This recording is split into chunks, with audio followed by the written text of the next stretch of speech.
Hi దోస్తులు, అందరు మంచిగా ఉన్నారా? మన కరీంనగర్లోని శ్రీ మహాశక్తి ఆలయంలో పౌర్ణమి రోజు బండి సంజయ్ గారి ఆధ్వర్యంలో అయ్యప్ప స్వామి పడి పూజ గ్రాండ్ గా సెలబ్రేట్ చేశారు. దీనికి కొన్ని వేల మంది భక్తులతో పాటు అయ్యప్ప స్వాములందరూ కూడా తరలి వచ్చారు.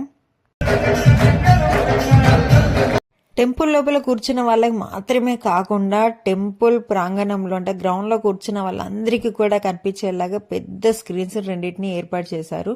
పూజ అయిపోయిన తర్వాత వచ్చిన భక్తులందరికీ కూడా అల్పాహారం పెట్టారు. నెక్స్ట్ ఇంటికి వెళ్లే ముందు దేవుడికి నైవేద్యంగా సమర్పించిన పండ్లన్నిటినీ కూడా వచ్చిన ప్రతి ఒక్కరికి పంచిపెట్టడం జరిగింది. సో ఇది అయిపోయేసరికి నైట్ 11:30, 12 అయిపోయింది కాబట్టి నేను అసలు వీడియో అప్లోడ్ చేయడం మర్చిపోయిన ఫ్రెండ్స్. సో ఇప్పుడు డ్రాఫ్ట్ క్లియర్ చేస్తున్నా. వీడియో నచ్చితే తప్పకుండా లైక్ చేయండి. For more interesting videos subscribe my channel.